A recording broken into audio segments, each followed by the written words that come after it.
नमस्कार, मैं हूं आपके साथ पूर्वी राय और आप देख रहे हैं readers first news. Chhattisgarh board परीक्षा के परिणाम घोषित हो गए हैं। एक बार फिर रायगढ़ ने टॉप 10 में जगह बनाई है। खास बात यह है कि रायगढ़ के विकासखंड पुसौर एजुकेशन हब के रूप में उभर कर सामने आ रहा है। बीते कुछ सालों से लगातार पुसौर के बच्चे टॉप 10 में आ रहे हैं। पुसौर स्थित अभिनव विद्या मंदिर के छात्रा विधि भोसले कक्षा 12वीं की परीक्षा में पूरे प्रदेश में टॉप की है। उन्हें 98.20% अंक प्राप्त हुए हैं, जिसके बाद विधि भोसले को बधाई देने वालों का तांता लगा हुआ है। पुसौर सीईओ महेश पटेल एवं बीईओ ने विधि भोसले को मेडल पहनाकर उनको सम्मान किया और शुभकामनाएं दी। विधि भोसले ने बताया कि वह दिन में लगभग 7 से 8 घंटा पढ़ाई करती थी। उन्होंने यह भी कहा कि उम्मीद नहीं थी कि वे पूरे छत्तीसगढ़ में टॉप आएंगी, लेकिन उन्होंने पूरे प्रदेश में टॉप किया। इनके पिता कृषक हैं, जिससे वो अपने 3 बच्चों का पालन पोषण कर रहे हैं। इनके एक बड़े भाई और एक बड़ी बहन भी हैं। बड़ा भाई पीएससी का तैयारी कर रहा है तो बीएससी एग्रीकल्चर में बड़ी बहन फाइनल ईयर में है। विधि भोसले ने कहा कि जिन बच्चों के मार्क्स कम आए हैं उनको निराश नहीं होना चाहिए और आगे के लिए टारगेट फिक्स कर तैयारी करनी चाहिए, क्योंकि कोशिश करने वालों की हार नहीं होती। Thank you sir. अभी आपके बगल में और कौन है? मम्मी और पापा। मम्मी पापा हैं। क्या नाम है? श्रीमती चंद्रकांति भोसले और पापा श्री वासुदेव भोसले। तो आप जो टॉप 10 में आए हैं, किस प्रकार की आपकी पढ़ाई, कितने घंटे आप पढ़ाई करते हैं? दिन में 7 से 8 घंटे और सभी सब्जेक्ट को लगभग बराबर टाइम देती थी। अच्छा, मोबाइल पे आजकल पूरा मोबाइल पे लोग पढ़ते हैं, क्या आप भी मोबाइल का यूज करती थी? यूज करती थी पर उतना ज्यादा नहीं, थोड़ा बहुत यूज करती थी। बाकी बच्चों को क्या संदेश देना चाहेंगे जो लोग नहीं आ पाए हैं, किस प्रकार से वो लोग तैयारी करें आगे? जो अभी जिनका नहीं आ पाया है उनको ज्यादा हताश नहीं होना चाहिए और जो फ्यूचर में आने वाले हैं उनको शुरू से ही टारगेट फिक्स करके अपना तैयारी शुरू कर देना चाहिए। कितने घंटे पढ़ाई करनी चाहिए? दिन में कम से कम 6 से 7 घंटे पढ़ाई जरूरी है। आपके भाई बहन भी हैं? उनको भी आपसे छोटे भी हैं, बड़े? नहीं, बड़े हैं। बड़े हैं। अच्छा, तो वो लोग क्या कर रहे हैं? भैया अभी पीएससी का तैयारी कर रहे हैं और दीदी बीएससी एग्रीकल्चर अंबिकापुर में कर रही है। आप आगे क्या फ्यूचर देखते हैं? मैं फ्यूचर में एग्रीकल्चर साइंटिस्ट बनना चाहती हूँ। तो मम्मी ज्यादा सपोर्ट करती हैं आपको कि पापा सपोर्ट करते हैं ज्यादा पढ़ाई में? पढ़ाई के लिए मम्मी ज्यादा करती है। मम्मी करती है। और पापा का क्या रोल है? पापा स्ट्रेस ज्यादा नहीं लेना चाहिए ये बोलते हैं और सेहत पे ज्यादा ध्यान देते हैं। हाँ। पापा क्या करते हैं? पापा खेती किसानी और रूम रेंट पर देते हैं। आप क्या बनना चाहते हैं? Agriculture scientist. बहुत खुशी महसूस हो रहा है सर, बहुत ही ज़्यादा। वो तो एग्रीकल्चर फील्ड में ही जाना चाहती है, वो साइंटिस्ट बनना चाहती है। हमारी तरफ से कोई रोक टोक नहीं है, जहाँ तक पढ़ना चाहेगी कोशिश करेंगे पढ़ाने की।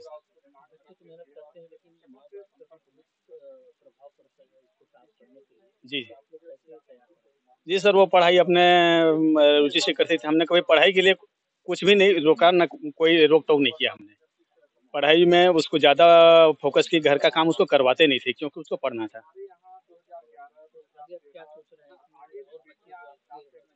सबसे छोटी बच्ची वो इसका एक सबसे बड़ा भैया है, वो एमएससी कर चुका है, पीएससी की तैयारी में है।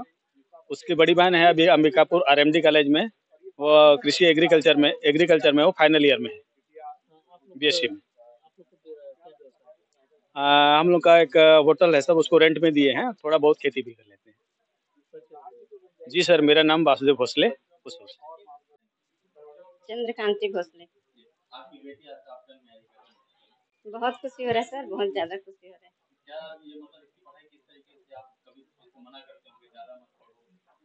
हाँ बोलती थी, बहुत ही ज्यादा पढ़ती थी सर। ये रात उठ के अकेली पढ़ती थी, मैं उसको मना करती थी, सेहत खराब हो जाएगा, परीक्षा नजदीक आ रहा है करके।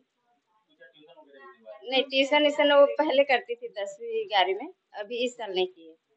आपके कितने बच्चे? 3 बच्चे हैं सर। बड़ा वाला निखिल भोसले, वो अभी पीएससी को कर रहा है और सेकंड नंबर की है सिद्धि भोसले, वो अंबिकापुर में एग्रीकल्चर बीएससी है, 3rd ईयर में। आप लोग होता कहाँ पे? हम लोग रतनपुर साइड के हैं सर, लेकिन बहुत दिन हो गया, 40-50 साल इधर ही आ गए। क्या करते हैं?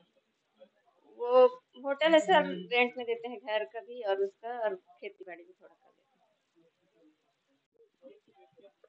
देते हैं। मैं अक्षय कुमार सतपथी पुसौर से ही हूँ और यहाँ अभिनव विद्या मंदिर का प्राचार्य हूँ।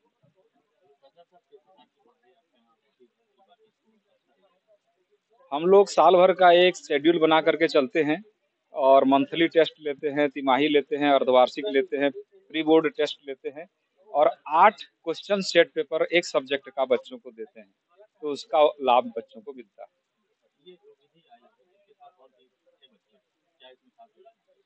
ये शांत स्वभाव की है और एक बार सुन करके पूरे दिमाग में रख लेती है और शिक्षकों से हमेशा संपर्क बना करके रखती है। 2011 से हम टॉप 10 आते आ रहे हैं 10वीं 12वीं में, और 2015 और 2019 में छत्तीसगढ़ में टॉप 1 आ चुके हैं, और ये पहली बार है कि 12वीं में हम लोग टॉप 1 आए हैं। सलाह लेंगे लोगों से, और यहाँ हमारे पुसौर विकास खंड में एक बिटिया PhD की है एग्रीकल्चर में, प्रोफेसर है, उससे भी सलाह लेंगे। और हमारे बच्चे एग्रीकल्चर के इंदिरा गांधी कृषि विश्वविद्यालय रायपुर भ्रमण में जाते रहते हैं, तो वहाँ से भी मार्गदर्शन लेंगे। नहीं सर, यहाँ का पढ़ाई तो पहले से ही अच्छा है और हर साल यहाँ टॉप 10 में आते हैं। इनका पढ़ाने का ट्रिक बच्चों को लगातार मतलब निगरानी में रखते हैं, और हम लोग भी जिला प्रशासन के सहयोग से यहाँ पे जो टॉप 10 में आते हैं पुसौर ब्लॉक में, उनके लिए मार्गदर्शन कैंप करते हैं दिसंबर में, और उससे भी बच्चों को बहुत फायदा होता है। और इस साल भी 22 दिसंबर को किए थे ऐसा कैंप, तो उनसे बच्चों को फायदा मिलता है। मैं दिनेश कुमार पटेल, विकासखंड शिक्षा अधिकारी पुसौर।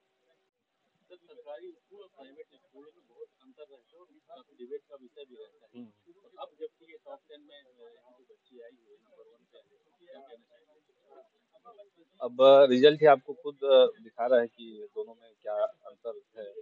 जहाँ तक बात परिणाम की है, परिणाम के लिए तो विकासखंड शिक्षा अधिकारी जैसे आपको बता चुके हैं कि दिसंबर महीने में ही वो जो एक कैंप आयोजित हुआ था, जिसमें मैं भी कुछ समय के लिए पहुंचा था। यहाँ विकासखंड पुसौर पहले ही शिक्षा के लिए काफ़ी चर्चित था। यहाँ जो विकासखंड का जो माहौल है, जो स्कूल के जो टीचर हैं, उनका माइंडसेट ही एक बना हुआ है कि हमको ये अंतर को पाटना है, मेहनत करना है। बच्चे भी यहाँ खूब मेहनत कर रहे हैं। बच्ची से जैसे मैंने अभी चर्चा किया, ये एग्रीकल्चर साइंटिस्ट बनना चाहती है, तो बच्ची के सपने पूरे करने के लिए, इनका लक्ष्य पाने के लिए जिला प्रशासन से और हमसे जो सहयोग होगा वो भी हम करेंगे। और इस तरह से विकासखंड से नए नए आयामों पे बच्चे आगे बढ़ें और यहाँ के बच्चे इसको सीखें। जहाँ तक बात प्राइवेट स्कूल और सरकारी स्कूल की है, सरकारी स्कूल प्राइवेट स्कूल दोनों अपने मेहनत कर रहे हैं। सरकारी स्कूल में ये मानसिकता हम छोड़ चुके हैं कि भाई यहाँ सरकारी स्कूल है, यहाँ पढ़ाई का स्तर कम होगा। शिक्षक हमारे बहुत अच्छे हैं, शिक्षक मेहनत कर रहे हैं, शिक्षक समय दे रहे हैं, और बच्चे भी उस हिसाब से रिजल्ट ला रहे हैं। ये अच्छी बात है। जी जी जी परिणाम देखिए, एक मेहनत सबको करना है, सब मेहनत करते हैं। अपने स्तर पे सबको अपना बेहतर करना है। बेहतर करने के बाद जो रिजल्ट आया उसको हमको स्वीकार करना है। अगर उस रिजल्ट से कोई बहुत ज़्यादा असंतुष्ट है तो दोबारा परिणाम के लिए मेहनत कर सकता है, लेकिन एक परिणाम से पूरा ज़िंदगी अपना निर्धारित हो जाए, ये संभव, ये सही नहीं है। आगे भी आपके पास अवसर हैं, आगे भी आपके पास बहुत सारे मौके आएंगे। उन अवसर, उन मौक़ों को अपने को हाथों हाथ लेना है, उसके लिए मेहनत करना है। ये एकमात्र अवसर नहीं है जिससे हमारा ज़िंदगी का निर्धारण हो जाए। तो आगे जो भी मौके आएंगे उसको अपने को अच्छे से मेहनत करना है। मैं महेश पटेल हूँ, यहाँ मुख्य कार्यपालन अधिकारी के पद पर पदस्थ हूँ, जनपद पंचायत पुसौर। गौरतलब है कि रायगढ़ में विधि भोसले के अलावा 5 अन्य बच्चे टॉप 10 में अपना नाम दर्ज करवा चुके हैं। रायगढ़ जिले के 3 बच्चे 12th में टॉप 10 में आए हैं और 10th में भी रायगढ़ जिले के 3 बच्चों ने टॉप 10 में अपना नाम दर्ज कराया। 12th विधि भोसले के अलावा दीपिका पटेल ने 95.6% टॉप 10 में 9वें स्थान पर हैं, जो कि शासकीय कूड़े केला की छात्रा हैं। इसी तरह रानी महाना 12th में 95.6% टॉप 10 में 9वें स्थान प्राप्त की हैं, जो कि आदर्श ग्राम भारती की छात्रा हैं। वहीं 10वीं बोर्ड के रिजल्ट में अदिति भगत 98% चौथे स्थान पर, जो जिंदल आदर्श हायर सेकेंडरी स्कूल की रोड़ीमल की छात्रा हैं। श्रद्धांशी अग्रवाल 97.3%, जो कि टॉप 10 में 7वें स्थान हासिल की है, जो कि भारत माता पब्लिक स्कूल सरिया की छात्रा हैं। और 8वें स्थान पर खुशी पटेल 97.1%, जो स्वामी आत्मानंद स्कूल पुसूर की छात्रा हैं। रायगढ़ जिले से विधि भोसले ये प्रथम स्थान पर आई है। इसके अलावा रायगढ़ जिले से और 2, इस तरह से कुल मिलाकर के 12वीं कक्षा में 3 विद्यार्थी हमारे टॉप 10 में आए हुए हैं, तो बहुत ही खुशी की बात है। और इसमें यहाँ के विद्यालय और हमारे जिले का जो सोच और अच्छा क्रियाकलाप, अच्छा माहौल, ये बहुत ही उल्लेखनीय है। इसी तरह से कक्षा 10वीं में भी टॉप 10 में हमारे विद्यार्थी लोग आए हुए हैं, इसमें भी 3 विद्यार्थी हैं, जिसमें आदिति भगत ये जिंदल आदर्श हाई स्कूल किरोड़ीमल नगर से ये चौथा स्थान पर आई है। इसी प्रकार से श्रद्धांशी अग्रवाल ये 7वें स्थान पर है। इसी प्रकार से खुशी पटेल जो स्वामी आत्मानंद स्कूल पुसौर से टॉप 10 में आई है, जो 8वें स्थान पर है। तो ये सभी बहुत बहुत बधाई के पात्र हैं, जो अपने स्कूल और जिले का नाम को रोशन किया है, गौरवान्वित किया है। किस प्रकार की शिक्षा व्यवस्था आपकी मॉनिटरिंग में पूरे जिले में चल रही है? क्या उसका मॉनिटरिंग किस प्रकार से चल रही है? शिक्षा व्यवस्था के लिए समय समय पर इनको मीटिंग में बुलाया गया था और मार्गदर्शन दिया गया था। उपचारात्मक शिक्षण के लिए भी विकास खंड स्तर पर कार्यक्रम संचालित किया गया था और इसी तरह से अंत में जो बच्चे हमारे ज़्यादा कमजोर हैं उनको कम से कम पास हो जाए उसके लिए प्रयास करने के लिए कार्यशाला लगाया गया था, और जो अच्छे बच्चे हैं वो लोग मेरिट में आए उसके लिए कार्यशाला लगाया गया था, और इसी के परिणाम स्वरूप बच्चों का स्तर उल्लेखनीय रहा, जो कि हर्ष का विषय है। टॉप 10 में आए हुए हैं जो बच्चे, उनकी काउंसलिंग भी आप लोगों के द्वारा आयोजित की जाती है कि किस क्षेत्र में अब वो आगे बढ़े? हाँ, इनके लिए काउंसलिंग भी किया जाएगा, और अभी भी मैंने पूछा खुशी पटेल के यहाँ, तो खुशी पटेल ने बताया कि मैं बायो वाली हूँ, तो मैं डॉक्टर बनना चाहती हूँ, तो उसका रास्ता साफ है, तो उस क्षेत्र में आगे बढ़ने के लिए कृत संकल्पित है। बाकी बच्चों को और बाकी जो अन्य स्कूल के जो शिक्षक के स्टाफ हैं, उनको आप क्या मैसेज देना चाहते हैं, किस प्रकार से वो काम करें ताकि?